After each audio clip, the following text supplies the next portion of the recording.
Thank you. Just I want to follow up on something you said. You said the Epstein documents are a hoax that Democrats are perpetrating against the president. You said he didn't sign that check, that he didn't sign the birthday card that he allegedly signed. So what is the theory, since these documents came from the Epstein estate? Who is I guess, in your view, faking these documents? I did not say the documents are a hoax. I said the entire narrative surrounding Jeffrey Epstein right now that is absorbing many of the liberal cable channels on television is a hoax that is being perpetuated by opportunistic Democrats like Ro Khanna and the others whom you saw on that press conference outside of Capitol Hill, who are trying to push this hoax against the President of the United States. So we'll play the rest of the clip in just a second, but that is White House Press Secretary Karoline Leavitt visibly nervous and visibly flustered as she fields uncomfortable questions about the ongoing Epstein scandal, particularly in the aftermath of yesterday's revelation, which revealed that the creepy letter and drawing that Donald Trump reportedly created for Jeffrey Epstein in fact exists, even though Trump denied it, and it was published. It was revealed to the American people, and it's put Trump and Leavitt and J.D. Vance, the Trump White House, and the MAGA Republican Party in a really awkward position. Like even that right there. Again, before we play the rest of the clip and several other clips from the interview, or rather the press briefing, Ro Khanna was not alone. Not only was he joined by Thomas Massie, a Republican congressman, he was joined by Marjorie Taylor Greene, a longtime ally of Donald Trump's, and Jeffrey Epstein's own victims who called Trump out by name. So that's pretty embarrassing. Obviously, if you end up liking this video and you want to support the channel, please be sure to hit the like, subscribe, and alert bells before you go. But let's play the rest of this clip and other clips from this disastrous press conference. What exactly is the hoax? I'm just trying to understand what's fake. What's fake is not the documents. The hoax is the Democrats pretending to care about victims of crime when they do not care about victims of crime, when they have done nothing to solve crimes, when they have done nothing to lock up child pedophiles and child rapists across the country, and when they are now using victims as political props to try and, again, smear the President of the United States and drag on this bad story about him. It is a distraction. The Democrats view this story as nothing more than an attempt to distract from the accomplishments and the achievements of this administration. And that is what we mean when we call it a hoax. So that's a bunch of word salad. It's not a hoax. What you're saying is the crimes are real, the victims are real, the victims who are condemning Trump by name and demanding transparency and demanding that he cease this cover-up. All those people are real. You just don't like the fact that it's politically inconvenient for Trump, and therefore it's a hoax in your mind. Pretty pathetic. Here's another clip. Sure. Well, I have a statement to read for all of you with respect to the Israeli strike in Doha, and here it is. This morning, the Trump administration was notified by the United States military that as Israel was attacking Hamas, which very unfortunately was located in a section of Doha, the capital of Qatar. Unilaterally bombing inside Qatar, a sovereign nation and close ally of the United States that is working very hard and bravely taking risks with us to broker peace, does not advance Israel or America's goals. However, eliminating Hamas, who have profited off the misery of those living in Gaza, is a worthy goal. So it was announced a couple of hours ago that Israel conducted a strike inside Doha, which is the capital of Qatar, to attack Hamas. It is also being reported that Israel gave that Trump gave the green light to Israel to conduct this attack. Karoline Leavitt ducks that question later on in the press conference, but that's the context for this. Here's another clip. Reagan. Thanks, Caroline. I have two questions for you on the crime crackdown. Sure. Democrats have tried to argue that red states have higher crime rates while overlooking problems of high crime in blue cities. I'm wondering if the president would consider working with red state governors to fix high crime in blue cities like in Memphis, Tennessee. So first of all, I want to get to the premise of your question, Reagan, which is being pushed by Democrats, that there is crime in red states. Of course, there is crime in all states, but the crime in these cities is all in cities that are run by Democrats. If you look at the list of the top 20 high crime cities in the United States, every single one, with the exception of one in Louisiana, is run by a Democrat. And these Democrats have supported the same policies that I spoke about at the beginning of this briefing, like cashless bail. If you look at a red state, Mississippi, but a Democrat-run city in that state, Jackson, in 2019, Jackson, Mississippi eliminated cash bail for virtually all misdemeanor cases. And while Jackson is not formally a sanctuary city, the state of Mississippi formally banned sanctuary cities, and this city has acted as a de facto sanctuary city for criminals and illegal aliens since 2017. Same thing, Birmingham, Alabama, a Democrat-run city in. So again, what this comes down to is this idea that crime is exclusive to Democrat-run cities, which is absurd. Now, obviously, you're probably likely to have more crime where there are greater concentrations of people. You need people for crime. The more people you have, it seems to follow that you're probably going to have more crime, certainly in raw numbers. But as Democrats have pointed out, then you would expect, if that's the case and it's really Democratic policies, why aren't Democratic states disproportionately crime-ridden, right? It doesn't follow because actually red states have higher per capita crime rates. So what's about the combination of Democratic-run states, or Democratic-run cities in red states that lead to higher per capita crime rates in those states compared to, let's say, blue cities in blue states? Where's the disconnect here? Why is it that red states, regardless of who's running the cities, have a higher per capita crime rate on average than blue states? That's something that the Trump administration and Republicans are struggling to answer. Here's another clip. Of a firearm, who is carrying that firearm without a license. So these are the career criminals. These are the bad guys that we are picking up in Washington, D.C. every day. The president would love to do this in every Democrat-run city across the country, and he hopes that more Democrats will call the White House to allow us to help them.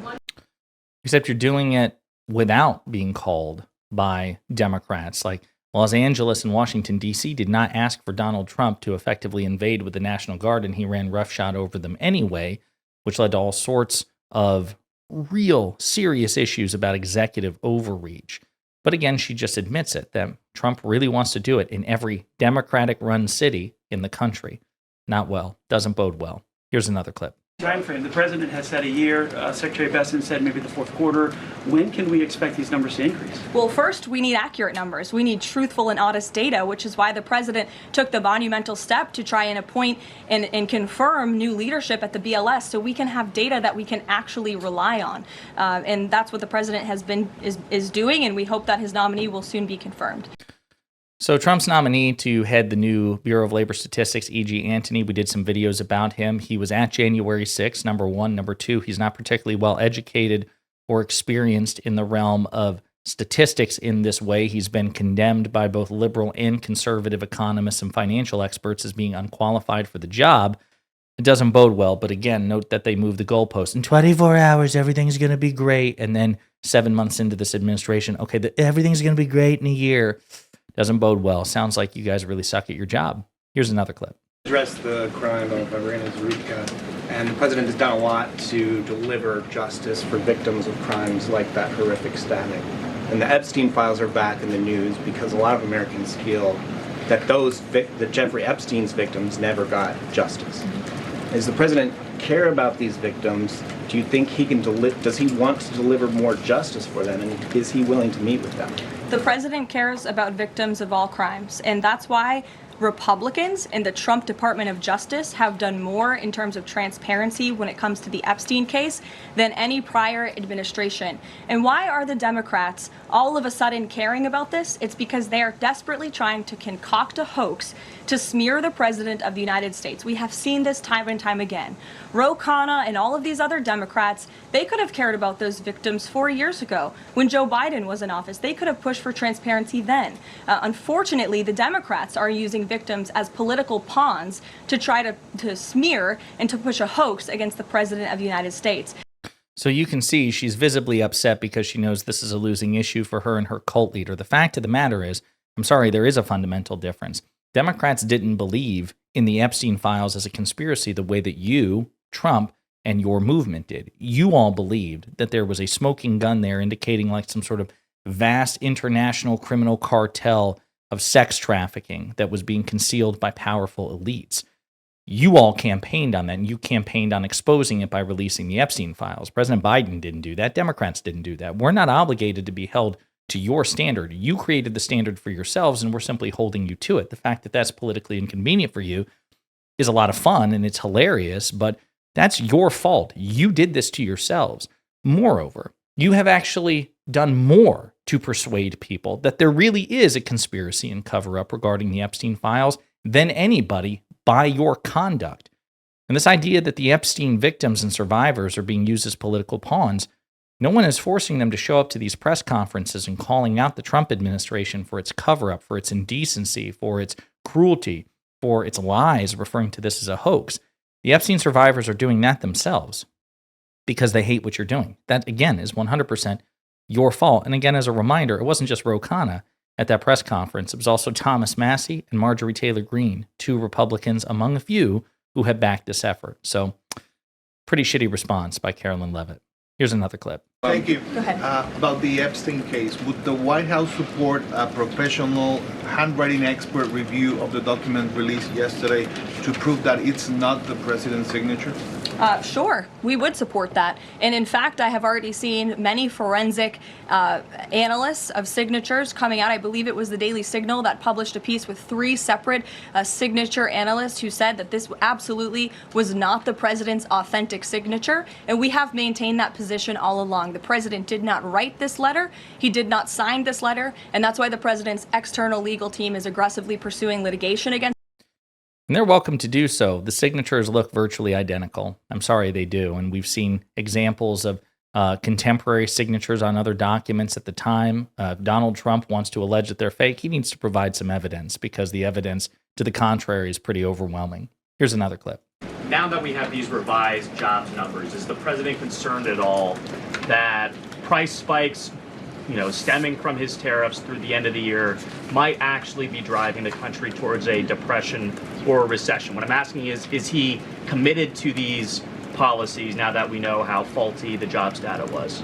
The president is committed to his policies because his policies are working, Christian. And there have been a lot of people fear-mongering about inflation in this room, but it just has not come to fruition. On a monthly basis, CPI inflation has now come in at or below the market's expectation for 6 consecutive months, every month that President Trump has been in office. Overall, inflation has run at a 1.9% average pace in the president's first 6 months in office. I would have told all of you that in January, you would not have believed me. So it's interesting how she thinks those statistics are real, but not the statistics she disagrees with. Here's the reality. On Trump's watch, prices have increased on household goods, on consumer items, on strollers, on food, beef in particular. And yes, we are seeing the rate of inflation increase on Trump's watch. And both retailers and American businesses and Goldman Sachs have done reports saying that, no, these tariffs are actually causing prices to be passed on to the consumer, despite the best efforts of these companies to just hold off and eat the costs. They're having to impose the costs on Americans in an increasing rate, and that's because of Donald Trump. So here's another clip. Yesterday, the president spoke about DC crime and talked about how there was virtually none. And then he expressed frustration about things that take place in the home they call crime. He said, they'll do anything they can to find something. If a man has a little fight with the wife, they say this is crime. See, now I can't claim 100%. Exactly what crimes was the president referring to? He wasn't referring to crimes. That's exactly the point he was making, Ouija. What the president is saying is that these crimes will be made up and reported as a crime to undermine the great work that the federal Yeah, so this is pretty awkward. This is yesterday Donald Trump said what the reporter said in a quote, basically downplaying the idea of domestic abuse as a crime. And that's what Karoline Leavitt was being forced to answer for. Like, what exactly did he mean by that? Well, just a fake crime that's designed to hurt the president. Not a good answer, Karoline Leavitt. Here's another clip. Their religious freedom and their religious views. Not in any public school in America should that be happening. You heard their president talk about that yesterday. Sure. Caroline, thank you so much. Regarding Israel attacking Doha, beside a phone call, what was President Trump's involvement in the attack, if any? Look, I don't have anything more to read out for you on this other than the very lengthy and thorough statement that I have shared repeatedly now. Sure. Again, I saw some preliminary polling indicating that Trump reportedly greenlit the strike in Doha. Again, I don't know if that's true, if that's been contradicted by subsequent reporting, but at least that's what the initial reporting claimed to say, the initial reporting. Here's another clip. One of the other documents released by the House Oversight Committee contained a photo of Jeffrey Epstein holding an oversized check that was made out to him in the check from the president for $22,000 for a fully depreciated woman. I wondered if the president has any recollection of that or what you guys make of that photo that was included in those documents. Did you see the signature on that check? It is not Donald Trump's signature. It is absolutely not. The president did not sign that check. So we did a video previously about that check, talking about, again, how Donald Trump was sold a depreciated woman, a depreciated value. Again, really sinister shit, given what we know about Jeffrey Epstein. Here's another clip. Following up on Reagan's question, many of these highest crime cities in America, they're led by black mayors, including the three that you mentioned, Jackson, Memphis, Birmingham. So given that, what's your response to criticism from the left that Trump is targeting black mayors? Isn't he just trying to protect black people? The president is trying to protect all Americans. I wonder who asked that question. Isn't he just trying to protect all Americans? Isn't he amazing? What an interesting, non-neutral question. The press is supposed to be adversarial, be they with Democrats or Republicans. Apparently, these people didn't get the memo. Here's another clip. He's made that quite clear. Mike Johnson, he came out and said that the president was an FBI informant. Do you know what he meant by that, if it's not true? I can affirm that is not true. I think the speaker was referring to the fact that President Trump kicked Jeffrey Epstein out of his Mar-a-Lago property over a real estate dispute, and then Trump said it was actually because Epstein was stealing his young workers, and Trump wanted them to stay at Mar-a-Lago. So there have been multiple different stories about this. It's really ridiculous stuff. We're going to close with one more Epstein-related clip by Maggie Haberman, New York Times reporter, sparring with Karoline Leavitt. If you said he didn't sign the birthday card, he didn't do this, he also didn't do the check, those were in documents from the estate. So what is the working theory as to why he's in them? The president has one of the most famous signatures in the world, and he has for many, many years. You know that, Maggie, you've covered him for a long time, long before he assumed this office when he was a businessman in New York. The president did not write that letter. He did not sign those documents. He maintains that position, and that position will be argued in court by his lawyers. The president is very confident he is going to win this case. Yeah, so there you have it. Leavitt got triggered repeatedly, understandably so, by the bad news coming from the ongoing Epstein scandal and its persistent developments.